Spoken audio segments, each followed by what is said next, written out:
3 signs to know that a member is leaving. What if I told you there were tells that a member is about to hand in their notice, but I told you 3 months before it actually happened? What would you do to try and keep them, to change their experience, to hopefully impact their life at a deeper level? I'm James Robinson, co-founder of the Gym Owner Network, head of March on Gyms. I have transformed hundreds of gym owners in their ability to run highly profitable gyms. And these retention strategies I'm about to give you will save you over £75,000 a year by just spotting this one thing. So, come on in. When we talk about the 3 signs, first and foremost, you want to think about this as a bit of a Venn diagram, and you want to think about retention as a means of, there's a bit of science and art to the whole thing. So people often neglect the fact that customer journey doesn't just go from being a lead to being a buyer of your front-end offer to then they become a member and that's it.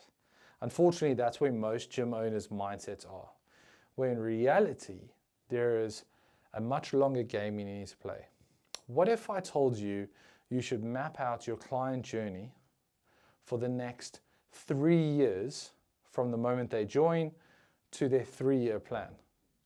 And you could identify different moments in that timeline to which you can acknowledge where they are, what is their level of meaning and purpose and connection to the program, to what they're doing, and also into the community. We have a saying, the things you do now shows up in 3 months from now. And you need to recognize that every day needs to count. So for the members who are likely to leave, here's what's happening. The first thing is they don't feel connected to the gym. There's a disconnect. There's a disconnect between the training program and their goals. There's a disconnect between why are we doing back squats when coach told me in my assessment that I should only be doing front squats?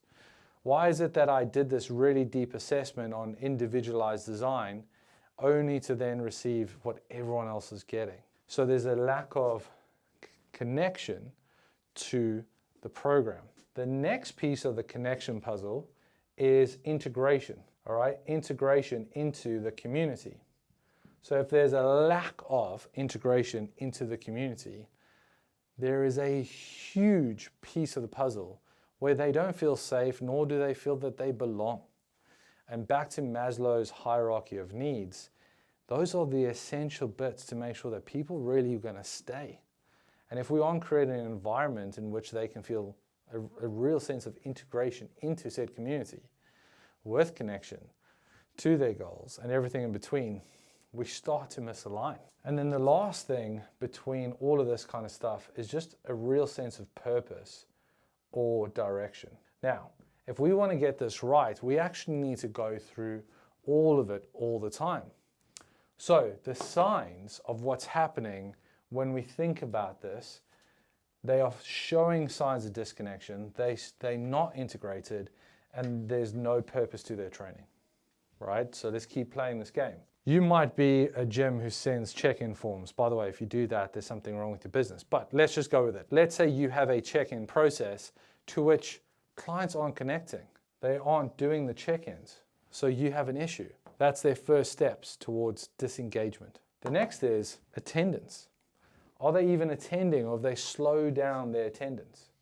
All right, so we've got this no check-ins or no understanding of where they are, and then low attendance or canceling early, or literally, this is a great one, they used to show up early, but now they show up a minute before the class, and as soon as the class is done, they're out of your gym.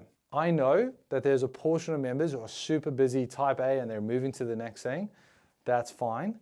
But if you know some people actually have the time, but they don't have a reason to hang out and stay behind, you haven't created a space in which is their third space. Home life, work life, and then gym life is that third space. And if you haven't orchestrated that environment for them wanting to stay, to have a protein shake, to have a little chat with some of the other members, that's on you. So they're not checking in, their attendance to the sessions are diminishing, or their engagement in sessions is diminishing.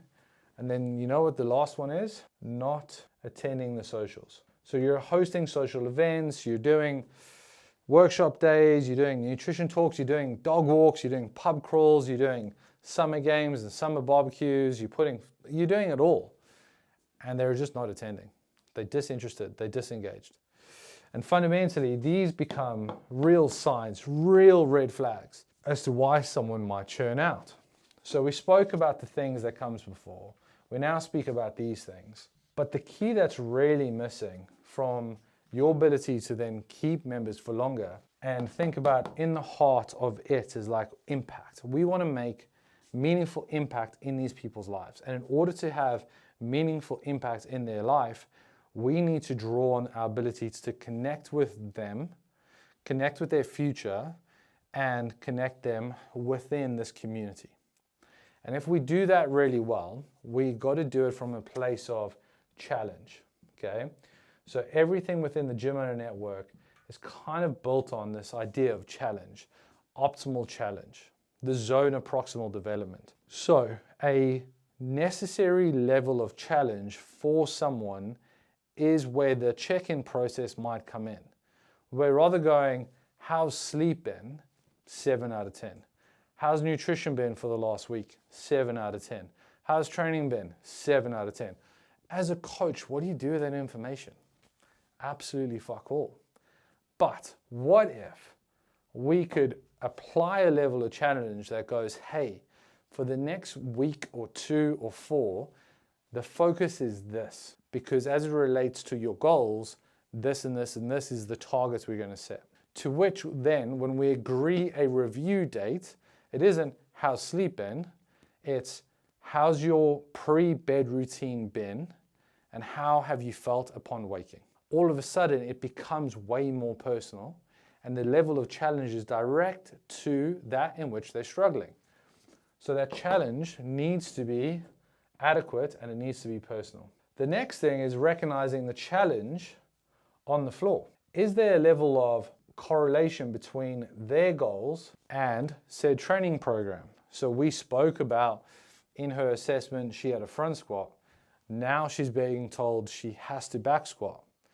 Well, she's getting misinformation and it's not aligning. But if you and your coaching team could align on our ability to communicate to said client, to go, hey, we're now going to move into back squats. We know we started you on a front squat. We believe you're ready for a back squat. Here's going to be our considerations. Here's the feedback loop to which I need to know how is it feeling, how are you recovering from it, etc., etc. And if we can then correlate it back to set goals that this client is trying to achieve, that becomes a lot more meaningful. And then the last bit on challenge is going to be on the coach to force integration. If we can force integration in a way that is allowing for safety and belonging to occur, you win the game. You win the game. Something really special happened at our gym just about a week ago, where a new member on trial had attended the gym for her first consultation and session. She was in reception, I was doing a little bit of work. One of our coaches ran out, grabbed another OG member, grabbed her and said, hey Joe, here's Sarah, she's just joined, she's super nervous, please tell her all about us. What then ends up happening is nothing short of extraordinary. Joe goes on to tell Sarah that she's in the right place, that she also felt nervous. This poor lady was shaking, she was so scared. And yet the way in which she was communicated made her feel safe, made her feel that she's in the right place, and made her feel comfortable to just ask questions, no matter how low level they may seem. The challenge on the coach was the ability to keep her head on her swivel, to recognize Sarah's just come in, Joe's attending, let me put 2 and 2 together. All of a sudden, we get to keep members for longer, and remember, what was in the middle? Impact. The goal of your gym, yes, you want to grow more revenue. Yes, you want to get more members. Yes, you want to have more time and more money and more freedom and more status. But I'll tell you one thing, If you forgot the reason why you even set the gym in the first place, that's probably your biggest problem. So dial back to how can we impact lives more? Tell you what, if we could keep members for 6 months longer, you could train them 6 times better, get them to attend 2 more sessions a week on average than what they were, because there's more connection, there's more belonging, there's more meaning, there's more integration. Could we impact the life of these people a little bit more? I think the answer is yes. So I'm Jens from the Gym Owner Network. We do gym ownership very differently. We're all about creating the most professional environment for you to thrive as a gym owner, that then extends into the way in which you own and operate your business, so that you can impact the lives of many by running a premium, profitable service. And that, my friends, is the Gym Owner Network way. Retention, nailed.